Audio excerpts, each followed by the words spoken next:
What's up, everybody? Sebastian here from Collie Poker. I am joined by Adam, good friend of mine and mid-stakes player, also a strong heads-up player, and we thought today we would review some high-stakes hands played by various high-stakes regs. So how you doing today, Adam? Pretty good. And yourself? Good, good.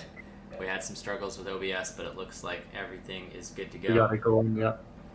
Okay, so we have here a hand between Asian Fleshy and Linus.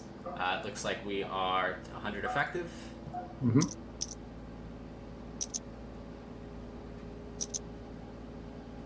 Get a raise in the 3-bet. We get a check by Linus on 10-8-4, hmm 10 uncovered. What's your strategy look like on a board like this? Yeah, 10 high boards are going to do a lot of checking as out of position player at 100 bigs. The idea is that, the majority of your 3-bet range is a lot of overcards, right? So you don't connect very heavily with this board. It's the type of range that you hit this board with is more polarized. So you have your overpair advantage, and then you have a lot of hands that don't have a lot of equity, like Right. king high, queen high, things like that. Right, and I suppose also a 10 benefits so much from either a fold or a call that pot makes a lot of sense for a hand like that, whereas on a board where it's very difficult for the hand to get drawn out on, you may use a mergy or sizing just because there's no equity denial component as well. Yeah, Yeah. So we get a bet from Asian Fleshy. I think it's a 40% bet, and a call from Linus. What do you think here about the ace high, no backdoor, stab on the flop? Would you prefer to have a hand like this, or maybe a hand like Jack 6 of hearts, for example? Or do you think you stab ace deuce of hearts full frequency? Like, how do you think this hand compares to something that's even trashier? yeah. I think something that's trashier, unfortunately, like a Jack 6 of hearts here has the overcard to the 10, but you are also blocking a lot of the range of hands you want Linus to like check fold. So if you want Linus here to have like Jack 6 of hearts himself, Jack 5 of hearts for frequency 3 bets, then you're kind of like blocking that. And when you do get called, when you bet those hands, you have less equity versus the continuing range, right? Right. So with ace deuce, you have the overcard here. Even if Linus is like mixing in some check raises here with pocket kings, for instance, you have the overcard ace, right? Mm-hmm. When it goes check call or check, you can still hit. There is definitely some reverse implied odds, but Right. I um, suppose there's also reverse implied odds in checking. Like if Linus has a hand like ace 9 off no club or ace 7 yeah, off no club, mhm, you eliminate those implied odds because those hands would have to check fold. So, mhm. but yeah, I mean either way, whether it goes check or bet call, a hand like ace queen is probably continuing for Linus pretty much pure, I would say. Versus the 40, I would say Yeah, pure. yeah. Maybe ace jack, no backdoors, starting to fold. Don't know. I think before we move on to the turn, another thing that's kind of important that a lot of people forget that is if you have no like natural bets here, like equity driven bets, when the draw is complete, you're going to be lacking a lot of bluffs, right? Sure. So you need to have some kind of trash hands like this that allow you to arrive in the later Mm-hmm. nodes with enough bluffs. Right. Yeah, heads up is so interesting because it's really difficult to be starved for bluffs most of the time. Like the Most ranges of are the just so wide that like I actually have a difficult time regulating the trash more than I have difficulty firing enough. Um, time. but yeah. So okay, so we get the bet and the call. Turn. Um, just trying to evaluate this turn at face value. So Linus has some. I mean, it's an overcard, which is bad for Asian Fleshy's value range, which is like merged around 8x, 4x, 10x, pocket sevens, pocket sixes. On the other hand, how often does Linus hit the king of spades specifically? A hand like king queen off with a club, maybe check calls sometimes. A King hand Jack. like king jack. But he doesn't just smash this card out of the park, right? Because it's not as if the check call range is like ace king and that's it. You know, it's not like a weird Yeah. 6 max tight range spot. Right. So what would be, you know, I assume Linus is going to check range on this turn. What do you think the bottom of Asian Fleshy's turn barrel range should be, and what sizing would you use? I think actually Linus could probably develop some donks on this card because Yeah. I don't know if that's part of his strategy or not, but I think it's somewhat reasonable to like be able to over realize your equity by like donk betting. An Asian flush, you'll have a hard time raising that donk bet. True. Now, I don't know if Linus is going to do that or not, Yeah. but assuming he does check here, the bottom of Asian Flushy's value range here, like if he decides to double barrel on this king, he needs to do so with a polarized range. There really shouldn't be too much merging. Maybe a hand like Ace 10 can somewhat, like Ace 10 that unblocks all the draws. Ace 10 of hearts, for instance, could potentially keep betting. But I think that's near the bottom. Okay, so you're going to use a medium to large size, like a kind of geo size, and the bottom of the range is somewhere between a king and a really, really strong top pair. That makes sense to me. Especially on the king of spades, right? Like, the equity of a hand like 9-8 of diamonds is so low when you face check call or check raise because, you know, you're usually up against not only 2 overs, but also 2 overs with a flush draw a lot of the time. Like, the king of diamonds is just a slightly different card than the king of spades. So, 100%. Yeah. So check. And we get the 5 of spades on the river. And Fleshy's going to pot it. Okay, he jams. So, I mean, when you first look at this, it feels like a really significant overbluff to me. Yeah. It also feels like the Deuce of Hearts is just an unblocker, and the Ace of Hearts is a bad card to have probably because at this point, the only hands, you know, I would block bet a lot as Linus here, right? Because you check called flop, which means you have basically kind of bottom of range is usually like ace high, right? Most of the time. You can have some draws, but like Jack 9 is going to continue by betting or check raising a lot, that kind of thing. And so I would block a lot as Linus, saying that I have 9s and 8, something like that.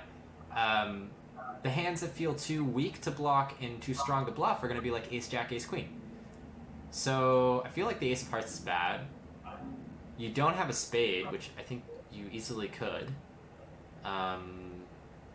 You know, even just something like, well, maybe you don't bet ace 9 off with a spade on the flop. But yeah, I don't know. You also don't have a 6 in your hand. You could easily have... Maybe you can't easily have a 6 in your hand. I don't know. This just seems like an overbluff to me. What do you think? I think this is definitely an overbluff because Asian Fleshy should arrive here with hands that have some significant removal to Linus's backdoor, like, nutted hands here.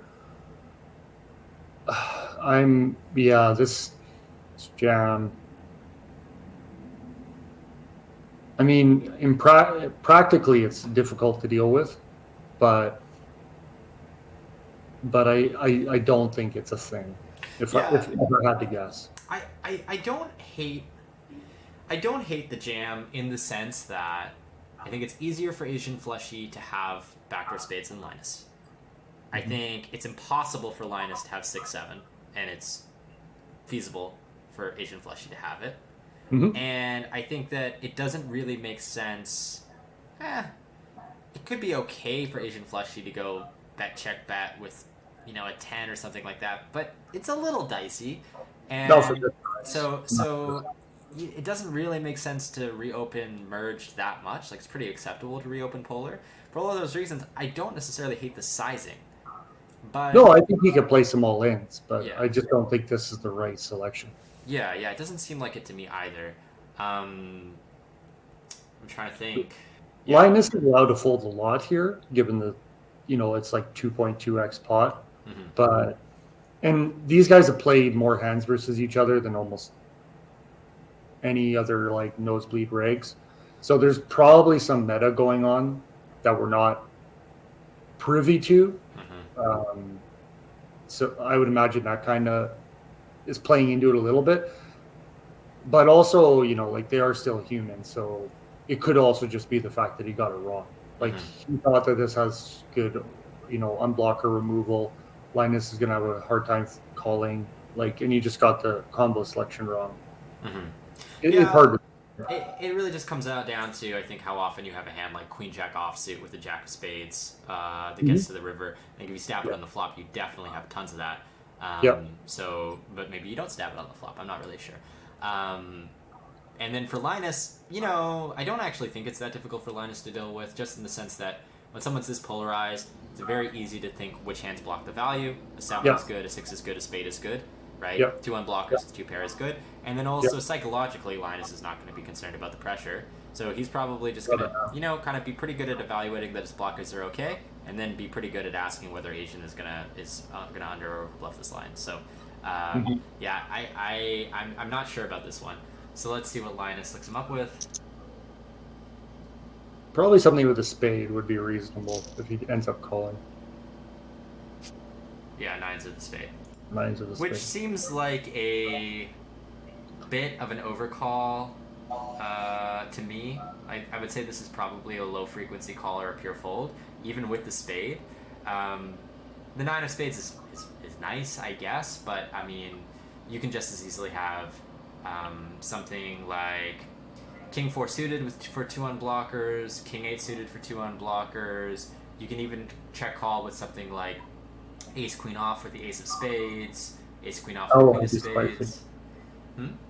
That one would be spicy. Ace Queen with just Ace Queen high with the spade blocker. As long as you're 100% confident that Asian flush is never bluffing a pair, which I think is pretty reasonable to assume, then you can do that. You can also just check call something like maybe 10-6 blocking 7-6. So there's just a lot of candidates to choose from. We don't know if Linus rolled or not, but this call does not feel mandatory whatsoever.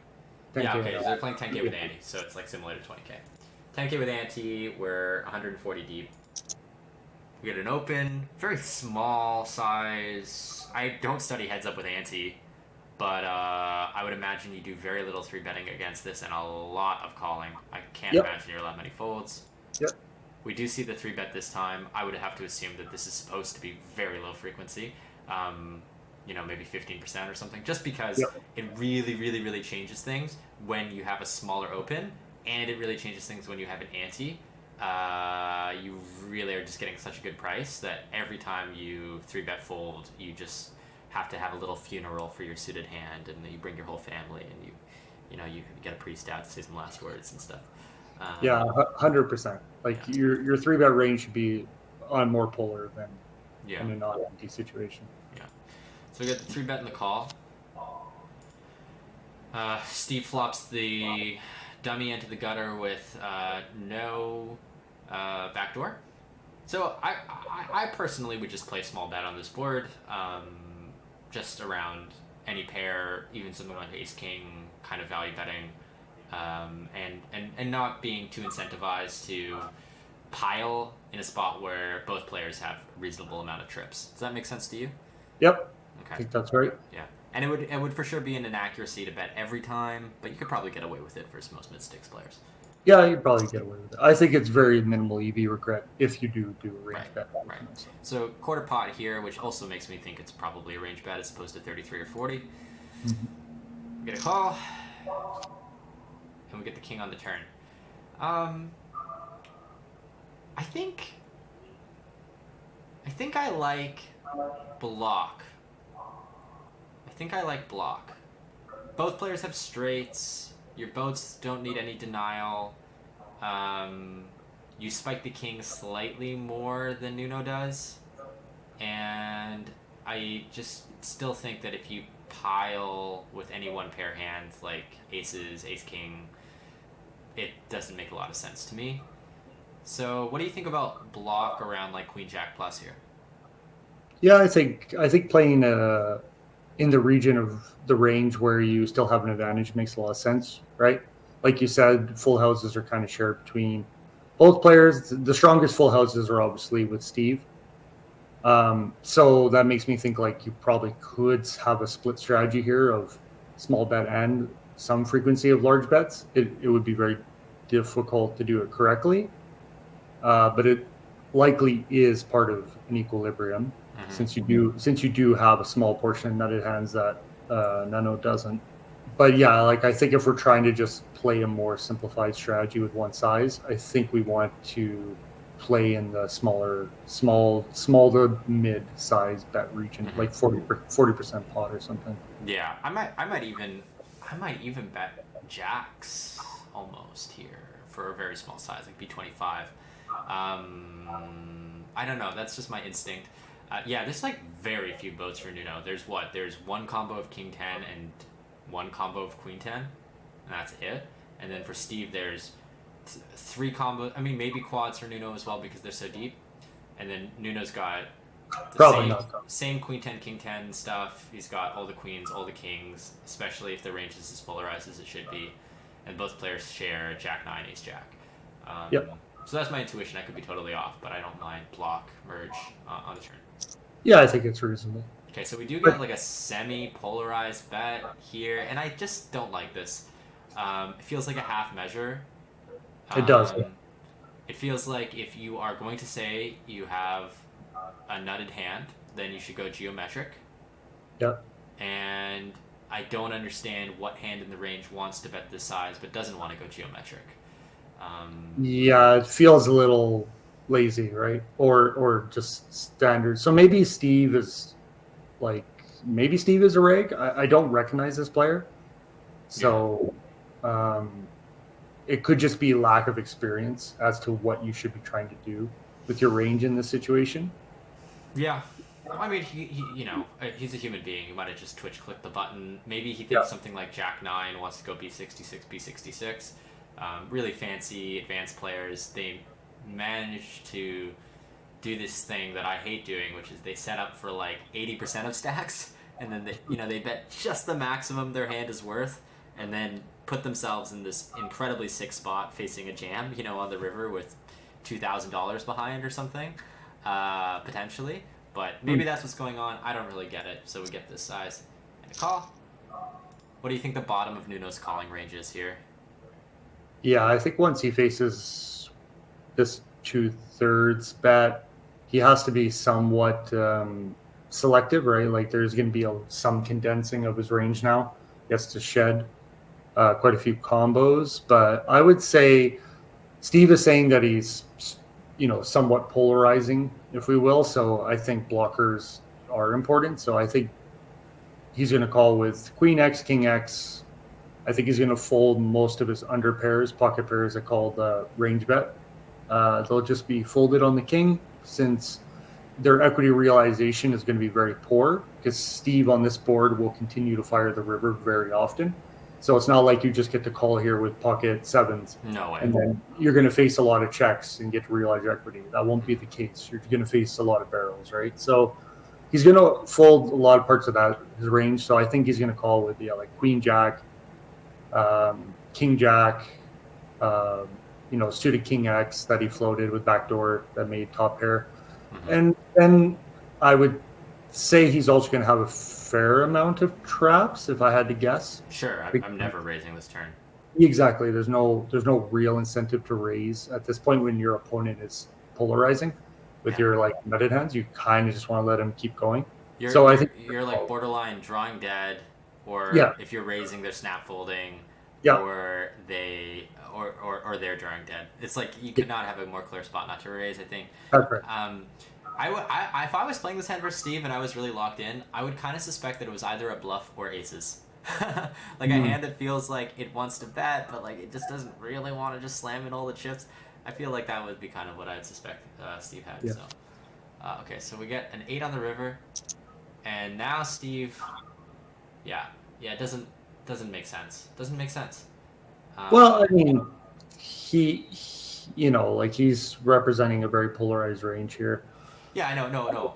The jam on the river makes sense, but I am nitpicking, but the sizing on the turn was saying he wanted less than all the chips because it was a non-geometric sizing. As some viewers may know, geometric sizings maximize the frequency that all the chips go on the river according to minimum defense frequency.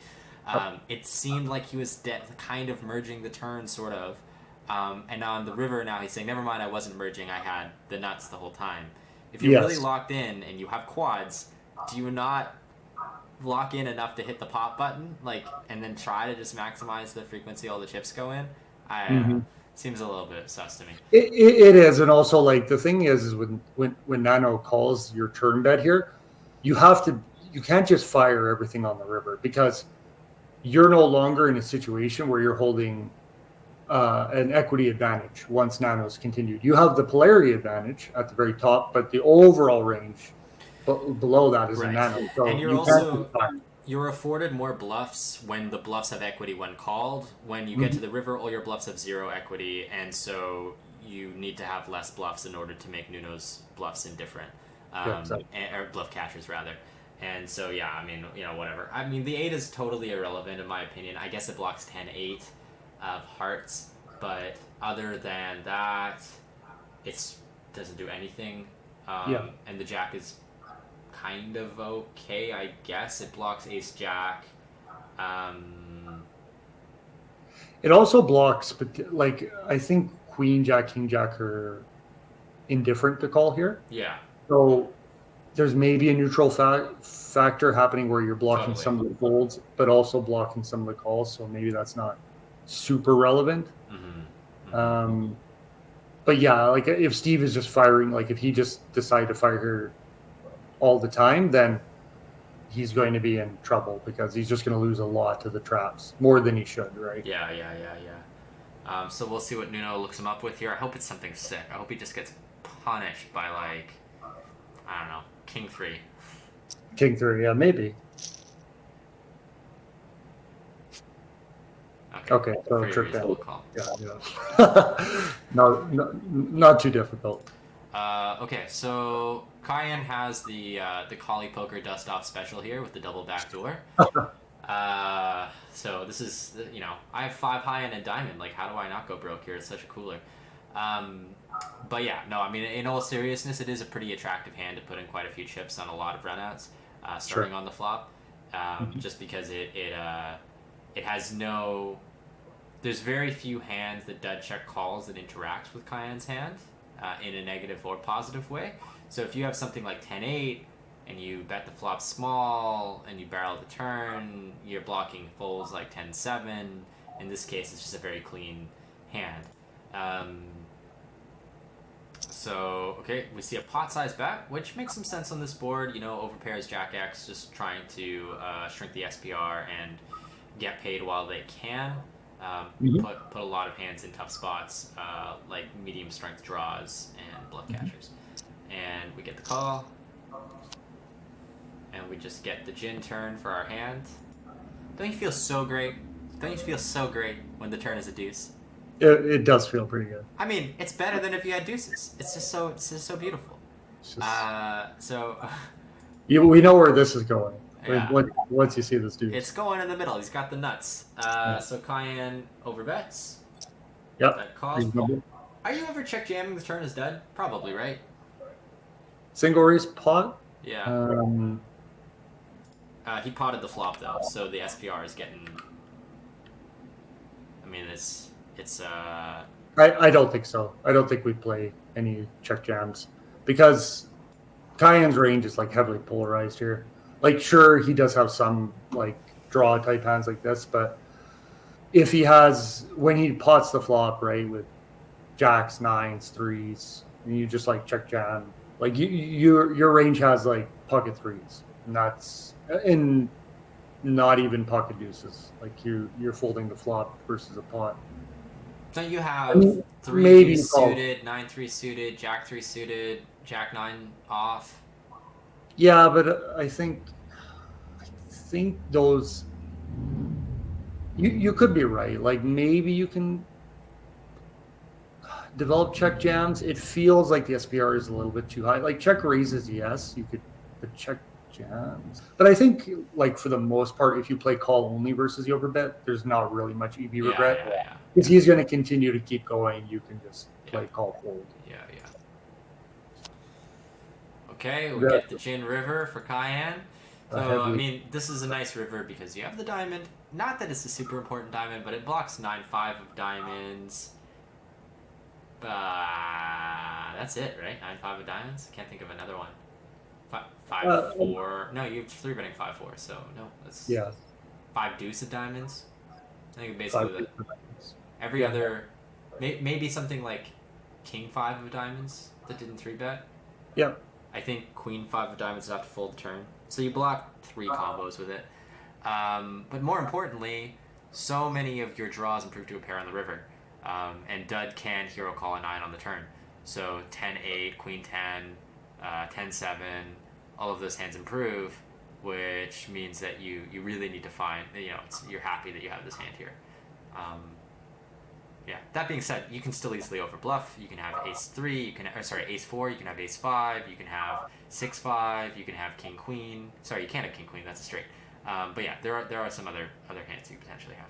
Yeah, this strikes me like this heavily repolarizing river with the 10 of diamonds. Like dud is a lot of his range is connected, right? So this also looks like a spot where you need to be somewhat selective. If you fire everything all the time, he's got a pretty high EV call with a lot of his range. Yeah. That's not good. Also, if Cayenne is firing ace jack plus pure on the turn, dud could even play some donks here, because Yep, sure. yeah, obviously he hits some flushes, and I think that anything that can beat ace jack that's going to check back is potentially worth a small bet. So Sure. it's kind of interesting, but Seems reasonable, yeah. yeah. So we do get the check from dud. I think this is going to fire off. Yeah. And I don't blame him. I think at this point, certain combos that have worse interaction with Dud's call full range probably had to like mix give ups.